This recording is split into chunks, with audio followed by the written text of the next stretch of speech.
அவங்க பஞ்சத்தில் இருந்தாங்க, அவங்க பாடுபட்டு இருந்தாங்க. இப்படிதான் இருக்கும். மனுஷன் பிரிச்சானா சில இடத்துல பாடுகள் இருக்கும், அங்கே கஷ்டம் இருக்கும், அங்கே ஒரு நெகட்டிவ் வைப்ஸாக இருக்கும்.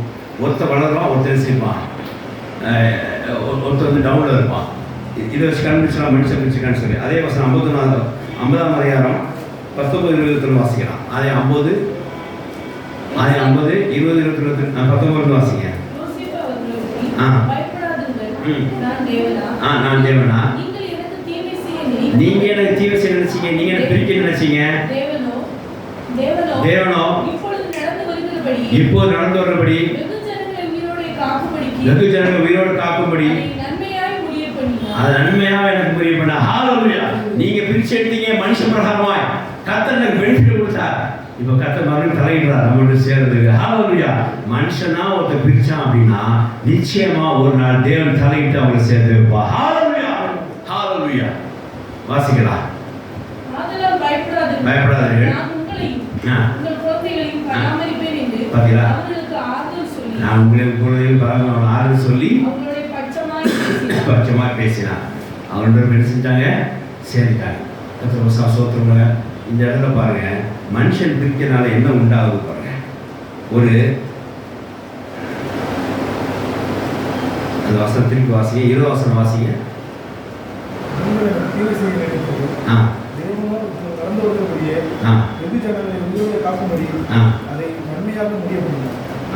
ஒரு வசனம் விட்டுட்டீங்க, பாயிண்ட் விட்டுட்டாங்க. 19 வாசிங்க. யோசிப்பு அவர்கள் நோக்கி, பயப்படாதீர்கள், நான் தேவனா? வாசிங்க.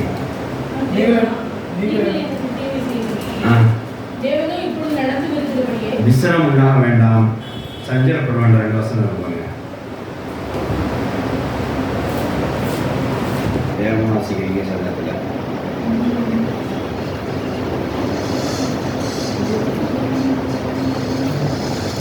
45ஆம் அதிகாரம் 8ஆம் வசனம் வாசிங்க.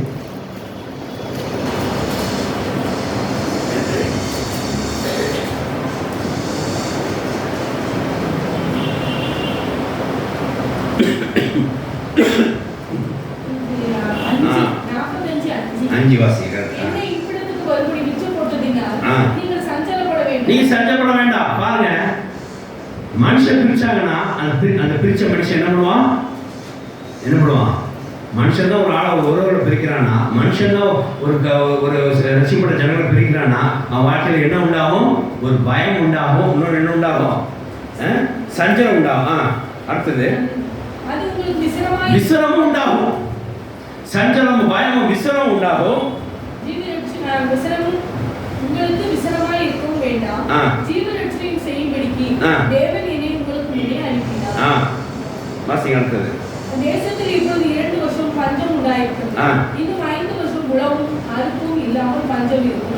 பூமியிலே உங்கள் வம்சம் ஒழியாமல் இருக்கும். பூமியில வம்சம் ஒழியாமல் இருக்க உங்களை ஆதரிக்கவும் பெரிய ரட்சிப்பினால் உங்களை உயிரோடு இருப்பதற்காகவும் தேவன் என்னை உங்களுக்கு முன்னமே அனுப்பினார். ஹalleluya. தேவனுக்கு ஸ்தோத்திரம் உண்டாதாக. நீங்க என்ன ஒவ்வொரு வசனம் 8ஆம் வாசிங்க. ஆனால் தேவன் அது வாசிப்பீங்க, அதான் குழப்பம். வசனம் சொல்லுவோம், கரெக்டாக வாசிங்க. கர்த்தருக்கு ஸ்தோத்திரம் உண்டாக. மனுஷன் ஒரு தன் ரட்சிக்கப்பட்ட ஜனங்களையும் தன் உறவுக்காரங்களையும் ஒரு இடத்துல சகோதரர்களையும் பிரிப்புறாருனால் அந்த இடத்துல என்ன உண்டாகும்? ஒரு விசனமும் ஒரு பயமும், குறிப்பாக அங்கே என்ன உண்டாகும்? அங்கே ஒரு சஞ்சலமும் உண்டாகும். ஆனால் தேவனோட பிரிவு உண்டாக்குனா அவங்க ஒரு பசுத்தமும் தேவ சிந்தமும் தேவன ஜனம் இருக்கும்படியாகவும் விசேஷமாய் அந்த இடத்துல பாதுகாப்பு உண்டாகும். மனுஷன் உண்டாக்குற பிரிவு புரிஞ்சுட்டீங்களா? இதுதான். அப்போ இதை வச்சுதான் கண்டுபிடிக்கலாம். இது இப்போ நமக்குள்ள யாரும் நமக்குள்ள பேசாமல் இருக்காங்க அப்படின்னா அப்படிங்களா? கர்த்தர் ஒரு இடத்துல வசனத்தை பிரிச்சு போட்டாங்க, 2 துண்டா போயிடும். என்ன கணுக்களையும் ஊனையும் கத்திரிச்சு பிரிச்சுல மறுபடியும் சேருமா? சேராது. ஆனால் மனுஷன் பிரிச்சான்னு வச்சுக்கோங்க, கர்த்தர் ஒரு நாள் வெயிட் பண்ணி சேர்ப்பார். யோசிப்பு சதவீதம். நாங்கள் திருநெல்வேலி வந்தோம். திருநெல்வேலி நாங்கள் இப்போ எங்களை சுற்றி கிட்டத்தட்ட 35-40 மாமா இருக்கிறான். எங்கள் அப்பா எங்கள் அம்மாவோட பிறந்தாங்க, அண்ணன் தம்பி அக்கா எல்லாம் சேர்ந்துருச்சாங்க. எனக்கு அவ்வளோ சொந்தக்காரர் இருக்காங்க. நாங்கள் மார்க்கெட்டுக்குள்ளே கடை வச்சுருந்தோம். மார்க்கெட்டுக்குள்ளே எல்லாம் சுற்றி போனால் எல்லாம் அவன் எங்களோட மகன் இவங்களோட மகன் இப்படி சொந்தக்காரர் இருந்தோம். பாருங்கள், கர்த்தர் அந்த இடத்துல எங்களை ரசித்து எங்களை அழைத்ததுக்கு முன்பு இன்றைக்கு நம்மளுக்கு ஒரு டச் இல்லை, ஒரு பிரிவினை தான் இருக்குது, டச் இல்லை. ஆனால் பாருங்கள், அது எங்களுக்கு சந்தோஷம் சமாதானம் இருக்கும். அவங்களுக்கும் அப்படி தான் இருக்கும். இலவசம் சோத்திரம் உண்டாதாக. இந்த பிரிவினை ஆரோக்கியமானது, இந்த பிரிவினை சுகமானது, இந்த பிரிவினை ஒரு தேசத்துக்குரியதான். கர்த்தரோட வசனம் போட்டு பிரிச்சுட்டார் அப்படின்னா அங்கே ஒரு பாசிட்டிவ் வைப்ஸாக இருக்கும், தவிர யாருக்கு ஒரு லாஸ் இருக்காது. இப்போ அவங்கள்ட்ட பிரிஞ்சுன்னா எங்களுக்கு என்ன குறை? அந்த சொந்தக்காரன் வந்தா எங்களுக்கு என்ன குறை? ஒன்றும் கிடையாது. கர்த்தர் நல்லா தான் வச்சிருக்கிறார். ரெண்டு பக்கம் ஒரு அலட்சி இருக்கும். கர்த்தர் வசனம் சோத்திரம் உண்டாதாக. ஆனால் நீங்கள் தேவையில்லாமல் உங்கள் சொந்தக்காரங்க நீங்கள் பிரிக்கிறீங்க. நாங்கள் உங்கள்கிட்ட பேச மாட்டோம், உங்கள் நம்பர் நாங்கள் பிளாக் பண்ணிட்டோம், நாங்கள் உங்களுக்கு செய்ய மாட்டோம் அப்படின்ட்டு இருக்கலாம். இதுக்கெல்லாம் கர்த்தர் என்ன செய்ய என்ன உண்டாக்குவார்? ஒருத்தர் சஞ்சலமும் விசலமும் பயத்தையும் உண்டாக்குவார். ஒருத்தருக்கு யார் பிரிக்கிறாங்களோ உண்டாக்குவார். இன்னொருத்தருக்கு என்னவா இருக்கும்போது அந்த பிரிச்சு என்னவா இருக்கும்? சிஸ்டர் யோசேப்பு சகோதரர் யோசேப்பை பிரிக்கிறாங்க.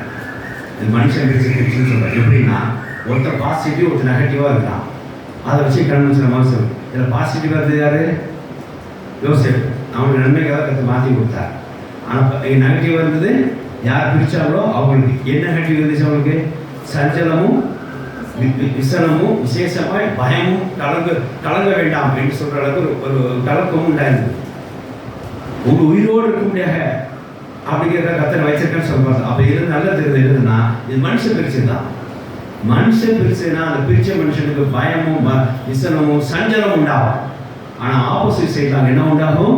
ஒரு வளர்ச்சி உண்டாகும், ஒரு பெனிஃபிட் உண்டாகும். அந்த சோத்திரம் உண்டாதாக. ஆகையினால நீங்கள் இதை வச்சு கண்டுபிடிச்சுனா ஓ மனுஷன் தான் பிரிச்சாங்க சொல்லி அப்போ பாருங்களேன், கடைசியில் என்ன வந்துருமா? ஒரு அவமானம் உண்டார். அவன்கிட்டே போய் நிற்கிறதுக்கு ஒரு சூழ்நிலை. கடைசி சோதனை எங்கே போய் நின்னாங்க?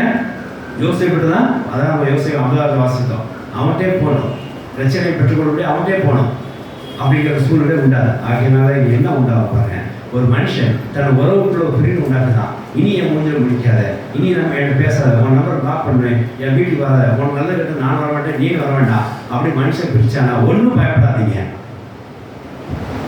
கர்த்தர் நம்மளை நல்லா வச்சிருப்பா. ஹல்லேலூயா. நம்மளை யார் பிரிச்சாங்களோ அவங்க நிச்சயமா விசனமும் வியாகுலமும் குறிப்பாக பயமும் கலக்கம் உண்டாகும். கர்த்தர் ஒரு நாள் தலையிட்டு நம்மளோட இணைய வைப்பா. ஹல்லேலூயா. நீ சில பேர் பிரிக்கிறாங்க, ஊழியத்தில் பிரிக்கிறாங்க. ஊழியத்துக்கு யாராவது இடைவு பண்ணா என் முன்னாடி நிற்காத போ அப்படின்றாங்க. அல்லது வேற ஏதாவது ஒரு ஒரு உலக காரியம் இல்லை, ஒரு விசுவாசம் சொல்லி எனக்கு இது மட்டும் இருந்தால் போதும், எனக்கு இந்த பணம் மட்டும் இருந்தால் போதும், எனக்கு ட்ரஸ்ட் மட்டும் இருந்தால் போதும், யாரும் எனக்கு தேவையில்லை அப்படின்னு பிரிக்கிறாங்க. இந்த பிரிவினை யார் உண்டாக்குறது?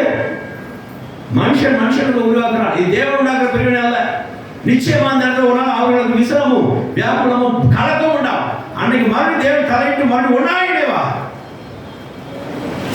நமக்கு அது பெனிஃபிட்டா மாறிக்கும், நமக்கு அது பாசிட்டிவா மாறும், அவர்களுக்கு அது நெகட்டிவா மாறும். மனுஷன் உங்களை பிரிச்சான் அப்படின்னா அவர்களுக்கு அது நெகட்டிவா மாறும், நமக்கு அது என்னவா மாறும்? பாசிட்டிவ் பெனிஃபிட்டா மாறும்.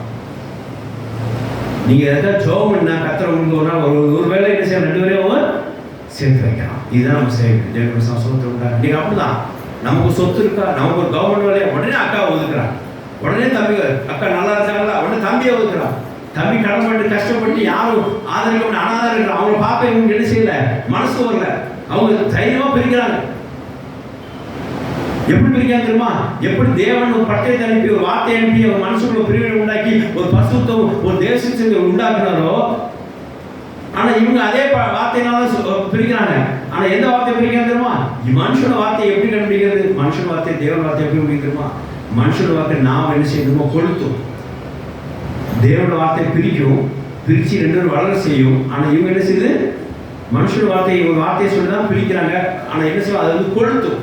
வாசிக்கிறான், யாக்கோபு 3 வாசிக்கிறான், நாவு அது கொளுத்துகிறதா இருக்கிறது. மனுஷனுடைய வார்த்தை மாம்ச வார்த்தையானது கொளுத்தி கொளுத்தி கொளுத்தி அதனால எரிக்கிற ஒரு ஆவியாக மாறுகிறார்கள் அவர்கள். வாசிக்கலாம், வாசிக்க யாக்கோபு 3 அதிகாரம். நாவு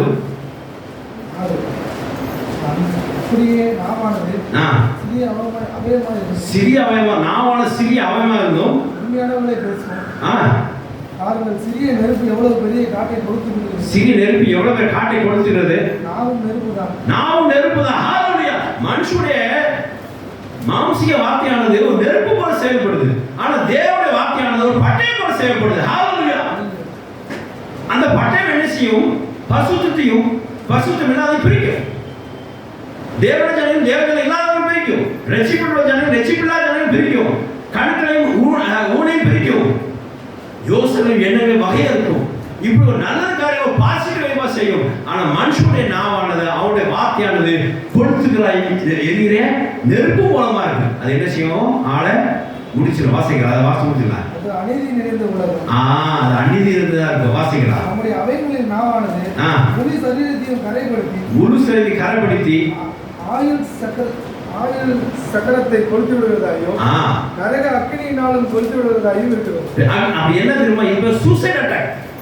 ஒரு நாவனால ஒருத்தர் வார்த்தையை சொல்லி ஒரு உறவுகளை பிரிக்கிறாங்கன்னா, நாவனால ஒரு வார்த்தையை சொல்லி ஒரு உறவுகளை ஒழிக்கிறாங்கன்னா, நாவனால ஒரு வார்த்தையை சொல்லி தன் உறவுகளை பிரித்து வைக்கிறாங்கன்னா, அவங்க தன்னைத்தானே எரிக்கிறார்கள். அவர்கள் சஞ்சலமும் விசனமும் விசேஷமா கலக்கும் பயமும் உண்டாகும். தவிர அங்க ஒரு எழுச்சி இருக்காது, ஒரு உயிர் இருக்காது, ஒரு ஜீவன் இருக்காது, முழு மாம்சமா இருக்கும். ஆனால் யாரை பிரித்து வெளியே அனுப்புறார்களோ அவர்களுக்கு நன்மையும் சகாயமும் ஆசீர்வாதம் தேவன் அனுக்கிறோம். கர்த்தரோடு பார்க்கிறோம். ஹalleluya. இது ரெண்டு மாதிரி பார்த்தோம். சவுல் தாவீதை ஒதுக்கி வச்சவங்க நம்ம என்ன ஒன்று பார்த்தோம். அவன் நான் ஏன் மட்டும் கொஞ்சம் ஏன்னா ராஜா போது வேற ராஜா கூட நினைச்சான். என்ன மட்டும் போகணும் மத்தியான போக நினைச்சான். எனக்கு இது மட்டும் இருந்தால் போது மற்ற யாரும் தேவையில்லை நினைச்சான். தாவீதை ஒதுக்கி வச்சான். கர்த்தர் கொலகாரம் பட்ட சொல்லத்தக்கதாய் சவுல் தான் மாட்டான். அவன் சஞ்சலம் விசனம் உண்டாச்சு. தாவீது நகர்ந்து போனோடனே அது கொடியாகி அவனை தாக்கும். அவன் தாவீது பாண்டோடனே அந்த கொடியாகி சவுல் நீக்கப்படும். இப்படிதான் இருந்துச்சு. அதனால இங்கே மனுஷோட வார்த்தை ஒரு கொளுத்துகிறதா இருக்கிறது, அது மனுஷனை பிரிக்கிறதா இருக்கிறது. அதனால இந்த யார் அந்த எந்த நாவனாலே அந்த வார்த்தை பிரிக்கப்பட்டதோ அந்த நாவ விசனமும் சஞ்சலத்துக்குள்ள ஆளாகிறது பார்க்கிறோம். அப்போ இந்த இடத்துல ஒருத்தருக்கு தன்னை எரிக்கிறதாக இருக்குன்னு சொல்லி பார்க்குறோம். அதனால உங்களுக்கு நம்ம உறவுக்குள்ள யாராவது பேசாமல் இருந்தாங்கன்னா, நம்ம சொந்தக்காரங்களை யாரும் பேசாமல் இருந்தாங்கன்னா, ஒருத்தருக்கு அடிச்சுக்கிட்டாங்கன்னா கவலையே படாதீங்க. கர்த்தரை ஒப்பு கொடுத்து நீங்கள் நில்லுங்க. கர்த்தர் உங்களை ஆசைப்பார். ஆனால் யார் உங்களை பிரித்தாலோ அங்கே என்ன உண்டாகும்? அந்த நாவை அவங்களே என்ன செய்யும்? கொளுத்தும். அந்த வார்த்தை அவங்களே சாகடிக்கும். அந்த வார்த்தை அவங்களுக்கு ஒரு விசனத்தை உண்டாகும். அந்த வார்த்தை அவங்களுக்கு என்ன உண்டாகும்? ஒரு வியாபத்தை உண்டாகும். அந்த வார்த்தை அவங்களுக்கு என்ன செய்யும்? பயத்தின் கலகத்தை உண்டாகும், ஜீவனை உண்டாக்காது. கொஞ்சம் வெயிட் பண்ணி பாருங்க, ஜோப் பண்ணி பாருங்க. ஒரு வேளை கத்த சித்தமான அவங்க கூட சேர்ந்துடும். எங்கள் பிள்ளைகளுக்கு சில சொந்தக்காரர்கள் இருக்கிறார்கள். ஆனால் இது கூட சேரக்கூடாதுன்னு சில வார்த்தைகள் போட்டு பிரிக்க பார்க்குறாங்க. தேசத்துதான் யாரையும் பிரிக்க முடியாது. ஆனால் மனுஷன் பிரிக்க நினைச்சானா அது அவனுக்கு இடமாக மாறும். அது அவனுக்கு கொளுத்து அவன் வார்த்தைகள் அவன் தன்னை தானே செய்வான், கொளுத்துறவனாக இருக்கும். அவனுக்கு என்ன உண்டாகும்? சமானம் இருக்காது, விசனம் தான் உண்டாகும், சந்தோஷம் இருக்காது, வியாபனம் தான் உண்டாகும். தான் வரக்கூடாது, வீடு வரக்கூடாதுன்னு சொல்லி சில கஷ்டப்படுகிறாங்க. தான் மூஞ்சியை ஒருத்தருக்கு முடிக்கூடாதுன்னு சொல்லி சில கஷ்டப்படுகிறாங்க. இந்த கல்யாணத்துக்கு போகக்கூடாதுன்னு சொல்லி சில கஷ்டப்படுகிறாங்க. சில பெரிய ஊழியர் சின்ன ஊழியர் நமக்கு பிரோஜனமாக இல்லை, நமக்கு இடையூறு பண்ணுறோம் அப்படிங்கிறத தள்ளி வைக்கிறாங்க. இதெல்லாம் ஒரு நாடகம், விசனமும் வியாபனம் கலக்கம் உண்டாகும். அவங்க சொன்ன வார்த்தையை அவங்க என்னவா மாறுது? நெருப்பாக அவங்க நாள் கொளுத்தும். ஆனால் தேவ ஜனங்கள் நம்ம அவங்களுக்கு ஜெபம் கர்த்தர் ஒருவேளை யோசிப்பு இணைக்கிறது மூலமாக பிற்காலத்தில் கர்த்தர் அவங்களே நம்ம நினைக்கலாம். ஆகையினால மனுஷன் தன்னோட வார்த்தையினாலே ஒரு இடத்துல ஒரு உறவுக்காரர் பிரிவினை உண்டாக்கினானால் அந்த பிரிக்கப்பட்டவர்கள் சந்தோஷத்துக்கும் சமானத்துக்கும் தேவனுடைய நடத்தலுக்கும் தேவனுடைய இணைத்தலுக்கும் உட்படுவார்கள். யார் பிரித்தார்களோ அவர்கள் வியாபாரத்துக்கும் விசனத்துக்கும் கலக்கத்துக்கும் விசேஷமாக தன்னை எரிக்கக்கூடிய அந்த வார்த்தையினால் தன்னை எரிக்கக்கூடிய நெருப்புக்கும் அவங்க உடன்பட்டவர்களாய் இருப்பார்கள் சொல்லி வேதவசனம் போதிக்கிறார். அதனால இந்த இடத்துல யார் பிரிக்க நினைக்கிறாங்களோ அவர்கள் என்னவா இருக்கிறார்கள்? அவர்கள் வியாபாரத்துக்கு உட்படுறவர்களாக இருக்கிறார்கள், விசனத்துக்கு உட்படுறவர்களாக இருக்கிறார்கள், தன்னைத்தானே எரிக்கிறவர்களாக இருக்கிறார்கள். இவங்களுக்கு நெகட்டிவ் வைப்ஸ் இருக்கிறத பார்க்குறோம். ஆனால் இவங்களை யாரை பிரித்து வெளியே அனுப்புகிறார்களோ அவங்களுக்கு கர்த்தர் அவனோடு இருக்கிறார். தாவீது சொன்ன போல யோசேப்புக்கு தேவன் அவனோடு இருந்தார். தாவீதை சவுல் ஒதுக்கி வைத்தான், பிரித்து வைத்தான். யோசேப்பை சகோதரர்கள் பிரித்து வைத்தான். ஆனால் தேவன் சில பிரித்து வைக்கப்பட்ட பிரித்து எடுக்கப்பட்ட அந்த யோசேப்பை கண் பார்த்து அவனை இணைந்திருந்தார். சவுலை ஒதுக்கின தாவீதை கர்த்தர் தாவீது கூட இருந்தார். அவன் பலப்படுத்தினார், 4 நாள் விருத்தி அடைந்தான். ஆகையினால யாரு பிரித்து வெளியே அனுப்பப்பட்டார்களோ, எந்த ஜனங்கள் பிரித்தெடுத்து எந்த ஜனங்கள் ஒரு ஜனங்கள் பிரிவு உண்டாக்கி எந்த ஜனங்கள் பிரித்து வெளியே தந்தார்களோ, கர்த்தர் அவரோடு இருந்து அங்கே அவங்களுக்கு சமாதானம் உண்டாக்கி அவங்களுக்கு சேமத்தை கற்றெடுவார். அப்படியே தாவீதுக்கும் யோசேப்பு இருந்து பார்க்குறோம். அதனால இங்கே மனுஷனுடைய பிரிவினை எப்படி உண்டாகும் அப்படின்னா, ஒரு இடத்துல பாசிட்டிவ் உண்டாகும், ஒரு இடத்துல நெகட்டிவ். குறிப்பாக யார் ஒரு மனுஷன் பிறர் வேண்டாம் சொல்லி பிரிக்கிறாங்களோ அந்த மனுஷனுக்கு சஞ்சலம் வருத்தமும் தன் ஆவில தன்னை கொடுத்துக்கிறாங்களோ காரியம் ஒன்று உண்டாகும். ஆனால் பிரிக்கப்பட்ட ஜனமோ அவனுக்கு வெளியே போன ஜனமோ கர்த்தர் நடத்துக்குள்ள உட்பட்டு தேவாசப்பட்டுவாங்க. ஹalleluya. இது வந்து கண்டுபிடிக்கலாம். ஒருத்தர் அதாவது மனுஷன் பிரிச்சாலும் ஒருத்தர் நல்லா இருப்ப ஒருத்தன் வெட்டு போயிடும். இதான் நான் சொல்ற பாயிண்ட். ஸோ இங்கே மனிதனோட பிரிவினை எப்படி சொல்லி வேதாமணியோட நான் பார்க்க முடியும். கர்த்தர் ஸ்தோத்திரம். மூணாவது, உலகம் சில ஜனங்கள் பிரிக்கும், ரட்சிப்பட்ட ஜனங்கள் பிரிக்கும். இதுக்கு என்ன உண்டாகும் சொல்லி பார்ப்போம். வாசிக்கலாம். 2 தீமோத்தேயு 4:10 வாசிக்கலாம். 2 தீமோத்தேயு 4:10 வாசிக்கலாம்.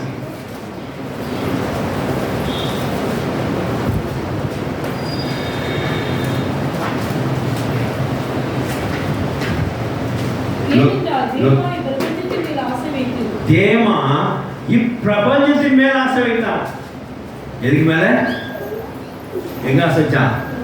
அப்போ உலகம் இந்த பிரபஞ்சம் நினைச்சது தேமாவை நினைச்சது இழுக்குது. அப்படி வான்னு இழுக்குது. இதுக்கு பெஸ்ட் ஆதாரம் எப்படி தெரியுமா? மத்திய 4 வாசிக்கிற மாதிரி ஏசு சாத்தா போறான்னா, இது எல்லாம் உனக்கு தருறேன், நீ என்னை பணிந்து கொள். இப்படிதான் உலகம் உங்களை அழைக்கும். எப்படி அழைக்கும்? பாருங்க, ஆஃபர் போடுறாங்க, பேக்கேஜ் எப்படி போடுறான்? இயர்லி 40 lakhs வீடு கொடுத்துறேன், கார் கொடுத்துறேன், 3 years விசா கொடுத்துறேன் அப்படிமா. உடனே எதை பிரிஞ்சு போவீங்க? குடும்பத்தை பிரிஞ்சு போவீங்க. எதனால போனீங்க? உங்கள் திறமை நம்பியா? இல்லை, உலகம் அந்த பிரபஞ்சத்துக்கான மயக்கம், அந்த ஆஃபர், அந்த ப்ரொமோஷன். ஏன் நம்ம ஆன்லைன் மால் போனால் கூட 1+1 அங்கேயே நிற்க நம்ம கண்ணு நகண்டு தான் மாதிரி பிரபஞ்சத்துக்கு ஆசை வைத்து போன மாதிரி அந்த 1+1 இப்படி நிற்க பண்ணார். வேங்கவா வேங்க வேண்டாமா, வேணுமா வேண்டாமா. நான் ஒரு நாள் என்ன போட்டேன், 1+1 மிஸ்ஸாக போட்டுருந்தேன் ஒரு ஷர்ட்டு. என்ன போட்டுருந்தான்? 2+1 போட்டுருந்தான். 2 எடுத்தா 1 ஃப்ரீ போட்டுருந்தான். எங்கள் அப்பா 2 ஷர்ட், அது பிரிட்டன் ஷர்ட்டு, அதே பிராண்ட் உள்ளே போய் பார்க்கலாம். அப்படி உள்ளே போனோம்னா ஒரு ஷர்ட் 2450 அதில் 2 எடுத்தா 1 ஃப்ரீயா. அப்போ இன்னொரு பிராண்ட் ஒன்று இருந்துச்சு. அங்கே போனேன், 1+1 போட்டிருந்தான். இந்த பிராண்டை கிடைக்க கஷ்டமாச்சே. உள்ளே போனால் 2,999 சார் அப்படின்னா வைக்கவே இல்லையா உனக்கு அப்படின்னு. 3000 ஒரு சட்டை வாங்கி இவ்வளோ ஃப்ரீ வாங்கணுமா? அப்போ சட்டை எவ்வளவு? 1500. வண்டி நிப்பாடிச்சு போக செஞ்ச என் பிரபஞ்சம் ஆசை எப்படி வருது பாருங்க. அப்படின்னா உலகம் சில ப்ரொமோஷன் ஆஃபரு, சில மயக்கத்தை கொண்டு வாசிக்கலாம், மத்தையில் வாசிக்கலாம். இது அவ்வளோ உனக்கு தர, நீ என்ன வந்துரு, இந்த பேக்கேஜ் உனக்கு தர, நீ என்ன வந்துரு அப்படின்னு ஒரு பிரபஞ்சத்து மேலே ஆசை வைக்க தோணும். அப்படி சொல்லி ஒரு குடும்பத்திலிருந்து பிரிக்கப்பா, ஒரு குடும்பத்துக்கு பிரிக்கப்பா வாசிக்கலாம். வாசிங்க மத்திய 4:5.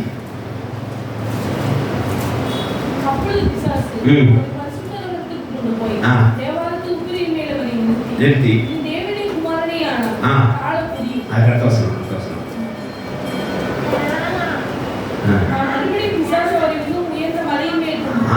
மேல உச்சகங்களை கொண்டு போய் சகல ராஜ்யங்களை தர ஆசை வார்த்தை பாருங்க. மயக்கம் எப்படி வருது பாருங்க. இப்படிதான் ஆஃபர் வரும். உங்க மயக்கிற மாதிரி தான் ஆஃபர். பிரபஞ்சத்துக்கு உங்களை அழைக்கும். எப்படி? சகலத்தையும் சகல ராஜ்யங்களையும்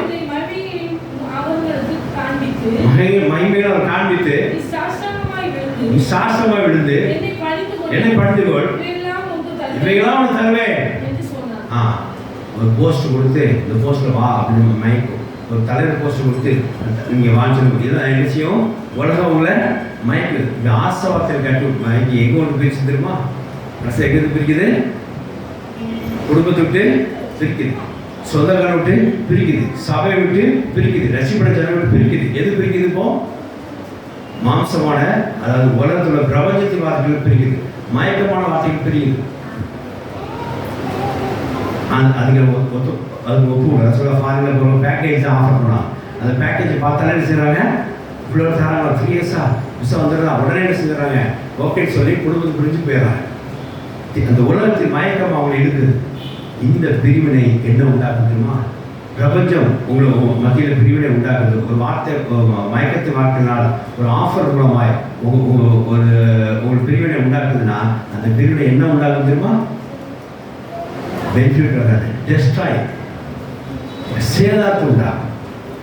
உலகம் உங்களை அழைச்சி இதெல்லாம் தாரேன், ஒரு போஸ்ட் தரேன், ஒரு தலைவர் போஸ்ட் தரேன், இந்த பேக்கேஜ் தரேன், இந்த ஆஃபர் தரேன், அந்த ஆஃபர் தரேன், இந்த ப்ரொமோஷன் தரேன், இப்படி உலகம் உங்களை அழைச்சி உங்கள் குடும்பத்தை விட்டோ உங்கள் காரியத்தை விட்டோ பிரிக்குதுன்னா அது என்ன பண்ணாலும் பெனிஃபிட்டே வராது. என்ன பண்ணுறது, சேதாரத்தை ஒரு டெஸ்டாக உண்டாகும். வாசிக்கலாம், இதே பேக்கேஜ் எங்கே இருக்கும்? லூக்கா 15ஆம் அதிகாரம் 12-13 வாசிக்கலாம். வேறு வாசிக்கிறேன், லூக்கா 15:12-13.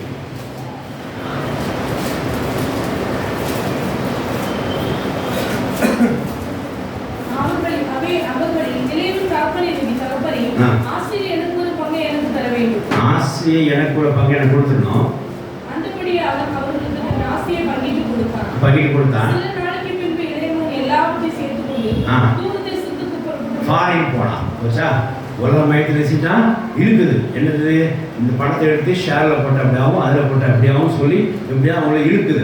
அங்கே துர்மார்க்கமாய் ஜீவனம் பண்ணி ஆசை அழித்து போட்டான். எல்லாவற்றையும் செலவழித்த பின்பு அந்த தேசத்தில் கொடிய பஞ்சம் உண்டாயிற்று. அப்பொழுது அவன் குறைப்பட்டான். அது தெரிஞ்சா இப்போ இந்த தாவப்பட்டிருந்து மகன் எப்படி பிரிக்கப்பட்டான்? மகன் எப்படி பிரிக்கப்பட்டான்? ஆசிச்சினான். உலகம் மயக்கிறதுனால அப்பா வேண்டாம், சொத்து வேணும்னு நினைச்சான். என்ன நினைச்சா சொல்லு? அப்பா வேண்டாம், ஸ்வீட் வேணும், கொண்டு வந்து நினைக்கூடாது. அப்பா வேண்டாம், தந்தூரி கொண்டு நினைக்கூடாது. இதுதான் எல்லாம் நீங்கள் அப்படி தான் இருக்கு. அப்பாவை சும்மா தந்தூரி கொண்டு சாப்பாடு விஷயம் மாதிரி வச்சுருக்கீங்க. அப்பா வேண்டாம், ஆஸ்தி மட்டும் தான் இருக்குது. அந்த இடத்துல எது உண்டாயிருக்கு? ஆஸ்தி நடுப்புல வந்து அப்படி மகன் நினைச்சிச்சு பிரிச்சிச்சு. இது என்ன உண்டாகுமா? கடைசியில் என்ன உண்டாயிட்டு அவர்களுக்கு? ஆசை உண்டாயிட்டு தான் மகனுக்கு குறைவு படம் தொடங்கினான். டெஸ்டாக ஆகிடுச்சு, சேதாரம் ஆகிடுச்சு. எல்லாத்தையும் காலி பண்ணா. தொடர்ந்து வாசிங்க, வாசிங்க.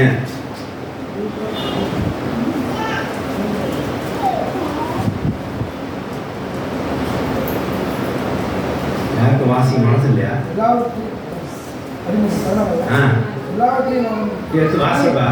எல்லாவற்றையும் செலவழித்த பின்பு அந்த தேசத்தில் கொடிய பஞ்சம் உண்டாயிற்று.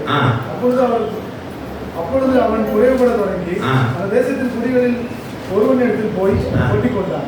அந்த குடியானவன் அவனை தன் வயலில் பன்றிகள் மேய்க்கும்படி அனுப்பினான். அப்பொழுது பன்றிகள் தின்கிற தவுட்டினாலே தன் வயிற்றை நிரப்ப ஆசையாயிட்டான். ஒருவனும் அதை அவனுக்கு கொடுக்கவில்லை. அவனுக்கு புத்தி தெரிந்த போது அவன், என் தகவனுடைய கூலிக்காரர் எத்தனையோ பேருக்கு பூர்த்தியான சாப்பாடு இருக்கிறது. இங்க பாருங்க, ஒரு நல்ல வார்த்தை பாருங்க. இவனுக்கு தவறு கிடைக்கிறது மட்டும் இல்ல, இவனுக்கு என்ன உண்டாயிட்டு தெரியுமா? ஒரு பூர்ணம் அங்க இல்லை, ஒரு திருப்தி அங்க இல்லை. ஆனா இவன் தவறு என்ன இருக்குது? ஒரு பூர்த்தியான ஒரு ஃபுல்ஃபில் சாப்பாடு இருக்கிறத உணர்ந்தான். அப்ப இந்த இடத்துல அவன் இழந்து போனது அவனுடைய ஆசை மட்டும் இல்லை, அவனோட சமாதானத்தை என்ன செஞ்சாங்க? இழந்து போனான். அவனுக்கு குறைப்பட்டது அவனோட சாப்பாடு மாத்திரம் இல்லை, அவனோட ஆத்மீய சந்தோஷத்தையும் இழந்து போனான். பாருங்க, அதுதான் உலக காரியங்கள் நம்ம குடும்பத்தை விட்டு ஏதாவது பிரிக்குது அப்படின்னா, ஆஸ்தியோ செல்வமோ பேக்கேஜோ இல்லை ஆஃபரோ பிரிக்குது அப்படின்னா அது என்ன உண்டாகும்? சேதாரம் மட்டும் உண்டாகும். சேதாரம் பொருளுக்கு மாத்திரமல்ல, அவனுடைய ஆத்மாவுக்கும் அது சேதாரம் உண்டாகும். கர்த்தர் சோத்திரம் உண்டாதாக. அதே பின்னாடி வாசிக்கிறோம். 19 வாசிங்க. 19. இனிமேல் குமாரன் என்று சொல்லப்படுவதற்கு பாத்திரம் இல்லை, அதை நான் எலிஜிபிலிட்டி இல்லைங்கிற. அப்ப என்ன அர்த்தம்? ஆத்மா எங்க போயிட்டு தொய்வு உண்டாயிட்டு, சமாதானம் அவனுக்கு தூரம் போயிட்டு, சந்தோஷம் அவனுக்கு காணாம போயிட்டு. நான் பாத்திரம் அல்ல, மாம்ச உறவுடைய மகன் சொல்றதுக்கு அது ஒரு பெனிஃபிஷியரே நான் இல்லை, அதோட எலிஜிபிலிட்டி நான் இல்லை அப்படின்றா. அப்ப எந்த அளவுக்கு ஆத்மா இருக்குது? தொய்ந்து பாருங்க. இப்படியே அவன் ஒரு பெரிய சேதாரத்தையாக பார்த்தான். யாருக்கு?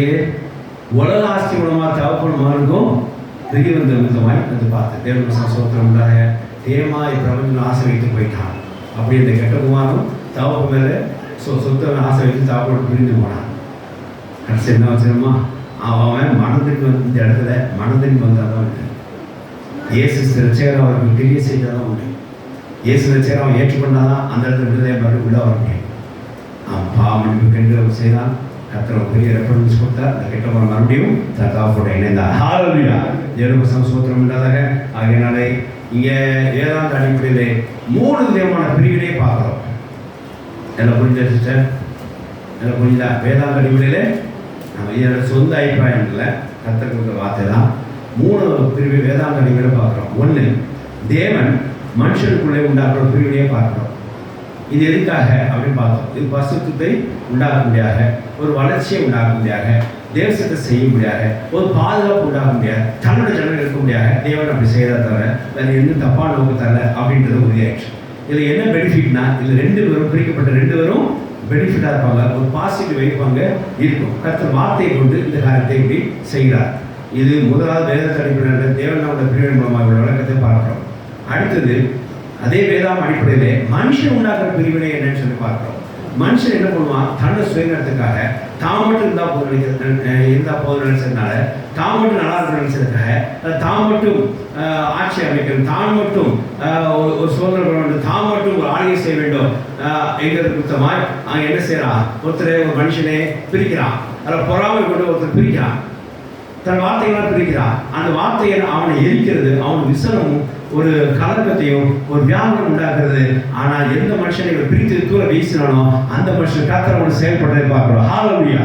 இதை மனுஷன் பிரிச்சதுக்கு என்ன அடையாளம் அப்படின்னா, ஒருத்தருக்கு அதான் யார் பிரித்து வெளியே அனுப்பப்பட்டாங்களோ அவர்களுக்கு பாசிட்டிவ், யார் பிரித்தாங்களோ அவர்களுக்கு நெகட்டிவ் உண்டாகும். இதை வச்சு மனுஷன் பிரிச்சாங்க. ஆனால் மறுபடியும் அந்த இடத்துல தேவஜனங்கள் நீங்கள் மகாப்பட்டு ஜெயிச்சா ஒருவேளை அவர் இடத்துக்கு கர்த்தர் செய்வார், பிரிச்சதை சேர்த்து வைப்பார். கர்த்தர் ஸ்தோத்திரம். 3வது, உலகம் இப்பிரபஞ்சம் ஆசை வார்த்தைகளை காட்டி என்ன செய்வது உங்களை இருக்கும்.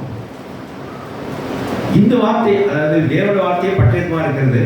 இந்த மனுஷோட வார்த்தை என்னவா இருக்குது? கொடுத்துற நெருப்பா இருக்கிறது. இங்க உலக வார்த்தை என்ன இருக்குதுமா? உலக மயக்க வார்த்தை எப்படி இருக்கு? இச்சையினாலே அடைக்கிறதா இருக்கு, இச்சைக்குள்ள கொண்டு போனதா இருக்கு. அப்படிதான் கெட்ட போன விளைவுதான் தேவம் தான் பிரபஞ்சம் மேல ஆசை வைத்தான் என்று சொல்லி பார்க்கிறோம். அப்போ இங்கே உலகத்து மயக்க வார்த்தை எப்படி இருக்குன்னா, ஒரு இச்சைகள் 2 போறதா இருக்குது. இந்த இச்சை மூலமாய் ஒரு குடும்பத்திலிருந்து அந்த உலக மயக்கத்து மூலமாக பிரிக்கப்பட்டவன் அவன் அங்கே ஒரு பெரிய சேதத்தை கண்டு பார்க்கிறான். தன் ஆன்மீக ஒரு சேதத்தை பார்க்கிறான், ஒரு தாட்சியை பார்க்கிறான். விசேஷமாய் அங்கே ஒரு பூர்த்தி இல்லாதவனாய், ஒரு பூர்ணம் இல்லாதவனாய், சவாலால் பார்க்கிறான். அதனால உலக மயக்கத்து வார்த்தைகள் என்ன செய்ய வேண்டும்? ஒரு மனுஷனை பிரிச்சுதான்னு சொன்னா அங்கே அவனுக்கு சேதாரத்தை உண்டு பண்ணும், அவனுக்கு ஒரு பூர்வங்களாக உண்டு பண்ணும், அவனுக்கு சமாதானத்தை எடுத்துக்கணும். இந்த இடத்துல டோட்டலா நெகட்டிவ் தான் இருக்குன்னு சொல்லி பார்க்கிறோம். அப்போ தேவனுடைய பிரிவினையில ஒரு 2 பக்கமும் பாசிட்டிவ் உண்டாகிறது. ஆபிரகாம் லோத்து உண்டான போல மனுஷனுடைய வார்த்தைகள்ல யார் பிரிச்சானோ அவனுக்கு நெகட்டிவும், பிரித்து வெளியாக்கப்பட்ட ஜனங்களுக்கு பாசிட்டிவ் உண்டாகிறது. உலக வாழ்க்கையால பிரிவினை உண்டாக்கப்பட்டவர்களுக்கு என்ன உண்டாகுதுன்னா முழுவதும் நெகட்டிவ் தான் இருக்கு. கர்த்தர் சந்தோஷம் உண்டாக. இதனால் அறிஞ்சு கொள்ளுங்க. இப்போ நீ எந்த மாதிரி பிரிவினை விரும்புகிறீங்க? கர்த்தர் பிரிச்சா நம்ம தப்பிச்சோம், நாம பிரிச்சா நாம மாற்றோம். எதை நம்ம எப்படி பிரிக்கிறோம் தெரியுமா? பெரும்பாலும் ஒரு உறவுக்காரங்களை வரக்கூடாது போகலாம். எப்படி பிரிக்கிறோம்? கதை உடச்சி போட்டா எப்படி பிரிக்கிறோம்? வார்த்தை நாவால கொடுத்துறது. என்ன வார்த்தை சொன்னா என் வீட்டுக்கு வர மாட்டான், என்ன வார்த்தை சொன்னா அவன் அப்படி போயிடுவான், என்ன வார்த்தை சொன்னா கட் பண்ணலாம் அப்படின்னு இருக்கான். அவனுக்கு பாருங்க, அவன் வார்த்தையை விட்டுறான். அவன் நாவ் என்ன செய்யுது? அவனை பிரிக்கும்படியாக வேற ஆட்கள் உறவுகளை பிரிக்கும்படியாக பயன்படுத்தினான். அந்த நாவ் அவனை கொடுத்துக்கிறதாக வியாபப்படாத பார்க்குறான். நல்லா கவனிச்சுக்கிறேன். அப்போ நம்ம எந்த இடத்துலையும் நாவனால சில வார்த்தையை சொல்லி நம்ம உறவுகளை பிரிக்க வேண்டாம். அது நம்ம விசனமும் வியாபலமும் சஞ்சலமும் உண்டாக்குற ஒரு காரியத்தை உண்டாகும். அது நம்ம எரிக்கிறதா இருக்கும். ஆனால் பிரிக்கப்பட்டவர்களோ பிரித்து வெளிப்போனவர்களோ பெனிஃபிட்டாயிருவாங்க. அதையும் பார்க்க வேண்டியது. அதனால தயவுசெய்து நாம் நம்ம ஒருத்தர் ஜீவிக்கு நாள் வரைக்கும் நம்மளோட வாய் வார்த்தைகளை யாரையும் பிரிக்க வேண்டாம். தேவனை பிரித்தா பிரிச்சுக்கிட்டோம். ஏன்னா அதுக்கு ஆசீர்வாதம் இருக்கும், ஒரு ஆரோக்கியம் இருக்கும், ஒரு சமாதானம் இருக்கும், ஒரு சந்தோஷம் இருக்கும், 2 பக்கம் வளர்ச்சி இருக்கும், ஒரு தேவசித்தம் இருக்கும், ஒரு பரிசுத்தம் இருக்கும். தேவனுடைய ஜனங்களும் அங்கே இருக்கிறாங்க. அதே சமயம் உலக வார்த்தைகள் மயங்கி பிரபஞ்சத்துக்கு ஆசை வைத்து அந்த வார்த்தைக்கு உட்படக்கூடாது. முழுதும் சேதாரமாக இருக்கும். நல்ல பேக்கேஜ் தரேன், அதை தரேன், இதை தரேன், உலக வார்த்தைகள் மயக்கி கொண்டு கொடுப்போம். சாத்தான் உலக வார்த்தைகள் மூலமாக தான் உலக காரியம் மயக்கத்து மூலமாக உங்களே நிச்சயமாக சேதாரத்தை உண்டாக்க பார்ப்பான். ஒரு மனுஷன் அப்படி தான் ஒரு இடத்துல 1 லட்சம் போட்டால் 2 லட்சம் கிடைக்குது, 2 லட்சம் போட்டால் 4 அவங்க ஆஃபர் போட்டுருக்காங்க. கடைசியில் எட்டி வட்டி வாங்கி 1 லட்ச ரூபா கொண்டு அந்த இடத்துல போடுவோம், ஓடி போயிட்டான். ஆனால் இவன் பணம் கொடுத்தவங்க கூட தான் இருக்கிறான். எப்படி 1 லட்சம் போட்டா 2 லட்சம் 2 வருஷம் 1 வருஷம் 2 லட்சம் தான் சொன்னாலும் ஓடி போயிட்டான். ஆனால் 1 லட்சம் கொடுத்துருக்கு 2 லட்சம் தர வந்து பக்கத்தில் கடை கொடுத்தா அவங்க 8 வட்டிக்கு அவன் ஓடி போக முடியும். அவன் எங்கே தான் இருக்கிறான், இவன் பக்கத்தில் தான் இருக்கிறான். இவன் முடிச்சா பாருங்க சேதாரம் யாருக்கு பாருங்க. அதான் உலக மேகத்துமே மாட்டிக்கிறாங்க சிலர் பார்த்தீங்கன்னா சில கல்யாணம் பண்ண பார்த்தீங்கன்னா அப்படி இப்படி இப்படி அப்படி எல்லாம் சொல்லுவாங்க. 1க்கு 2 வீடு இருக்கான், கூட 3 அண்ணன்லாம் என்ன அந்த அவர் அந்த வேலையா இந்த வேலையா நல்ல பெரிய இடமா உனக்கெல்லாம் பெரிய ஆசீர்வாதம் அப்படின்னு சொல்லி பெரிய பணக்காரங்க வச்சுருவாங்க. கடைசி பார்த்தா வேற ஆசீர்வாதம் குறைவில் இருக்கிறாங்க. உலக மயக்கத்தால் சில பெண்கள் உலக மயக்கத்தால் சில பெண்கள் கல்யாணம் பண்ணி சொல்ல ஆண்கள் என்ன செய்யறாங்க, டக்கு ஒத்துக்கிறாங்க. சில பெண்கள் அப்படிதான் பெரிய வீடை பார்த்துக்கிறாங்க, சொந்த வீடா இது பண்ணலாமே, இவரு தாராளமாக கையில் கொடுக்காம அந்த பையன் வேலை இருக்கா பார்த்தீங்களா, அது பெரிய வீடு இருக்கிறாயா அதை சம்பாதிச்சுப்பான் அப்படின்னு சொல்லி என்ன வேலைன்னு தெரியாமல் கொண்டு கொடுத்துருக்கீங்க டைவர்ஸ் வரைக்கும். 7 வருஷம் சோத்திரோட உலக மயக்கத்தினால் என்ன செய்யறாங்க, ஒரு பிரிவினை உண்டாக்குறாங்க. என்னதான் உண்டாகும் சேதாரம் தான். மறுபடியும் அவங்க என்னதான் செய்யணும், அதை வெளியே என்னதான் செய்யணும், ரட்சகரை ஏற்றுக்கணும், ரிப்பன்டன்ஸ் ஒரு மனமாற்றம் உண்டாகும். அப்போ தான் அவங்க பரிமாற்றத்துக்குள்ள வருவாங்க. 7 வருஷம் சோத்திரம் உண்டாக. ஆகையினாலே வேதாம் அடிப்படையாக நாட்டில் 3 பிரிவினை பார்த்தோம். தேவன் உண்டாக்குற பிரிவினை அது நமக்கு பரிசுத்தம். தேவன் ஒருவருக்குள்ள உண்டாக்குற பிரிவினையானது நமக்கு பரிசுத்தம், நம்மளோட வளர்ச்சியும் நம்மளோட ஆரோக்கியமும் உண்டாகிற ஒரு காரியமாக இருக்கும். விசேஷமாக தேசத்தில் செய்கிற காரியமாக, விசேஷமாக தினத்தில் இருக்கிற காரியமாக இருக்கும். அதே வேத அடிப்படையில் மனுஷனாக உண்டாகிற பிரிவினையை பார்க்குறோம். அது என்ன ஆகும்னா, எவன் பிரித்தானோ அவனுக்கு வியாபாரம் விசனமும் சந்தோஷ கேடும் சமாதான கேடும் விசேஷமாக கலக்கமும் பயமும் உண்டாக்கி அந்த வார்த்தையை அவனை அடிக்கிறதா இருக்கும். ஆனால் யாரை அந்த மனுஷன் தன் வார்த்தையினால் எரித்து பிரித்து வெளியே அனுப்புறானோ அந்த மனுஷனுக்கு தேவன் கூட இருந்தவனு செயல்படுறத பார்க்குறோம். 3வது காரியம் தேவனுடைய என்ன பிரிவினை பார்க்கணும் அப்படின்னா, உலக மயக்கம் ஒரு குடும்பத்துக்கு ஒருவனை பிரிக்கிறத பார்க்குறோம். அங்கே அந்த மனுஷனுக்கு என்ன உண்டாகும், சேதத்தை உண்டாக்குறது, ஆத்ம சேதத்தை உண்டாக்குறது, விசேஷமாய் ஒரு பூர்வம் இல்லாமல் உண்டாக்குறது, ஒரு பூர்த்தி இல்லாமல் செய்ய வைக்கிறது. இப்போ அவன் மனம் மறுபடியும் தேவனுக்குள்ளாக அந்த குடும்ப உறவுகளை வரலாம். இப்படி வேதாந்தம் அடிப்படையில் நாம் 3 பேரை பார்க்கிறோம். அதனால நாம் ஒரு வார்த்தையை சொல்லி ஒரு ஜனங்களை பிரிக்க வேண்டாம், ஒரு வார்த்தையை சொல்லி உறவுகளை பிரிக்க வேண்டாம். ஏதோ வார்த்தைகள் மயங்கி நம்ம உறவுகளை ஏதோ உலக மயக்கி வார்த்தைகள் மயங்கி நம்ம என்ன செய்ய வேண்டாம், நம்ம குடும்பத்துக்கு நாம பிரிஞ்சு போக வேண்டாம். கர்த்தர் பெரிய அனுமதி கொடுத்தாரா அது பிரச்சனை இல்லை, அது பிரச்சனை இல்லை. கர்த்தர் அந்த இடத்துல என்ன செய்வா, ஒரு பரிசுத்தமும் ஒரு ஆரோக்கியமும் ஒரு ஆசீர்வாதமும் தேவசித்தமும் விசேஷமாக தேவஜனம் ஆகக்கூடிய ஒரு ஆசீர்வாதமும் விசேஷமாக அந்த பரிசுத்தம் உண்டா. அதான் அது 2 பேருக்கு குரோத் இருக்கான்னு அது பிரச்சனை கிடையாது. ஆனால் மனித பிரிவினையோ உலகம் உண்டாக்குற பிரிவினை வந்து நீங்கள் விலக்கி உங்களை பாராட்டு கொடுங்க. கர்த்தர் உங்களை ஆசைப்படுற கர்த்தர் அவன் வார்த்தைகளும் ஆசைப்படுறேன். ஆமென். ஹல்லேலூயா ஹல்லேலூயா. அதனால தேவஜனங்கள்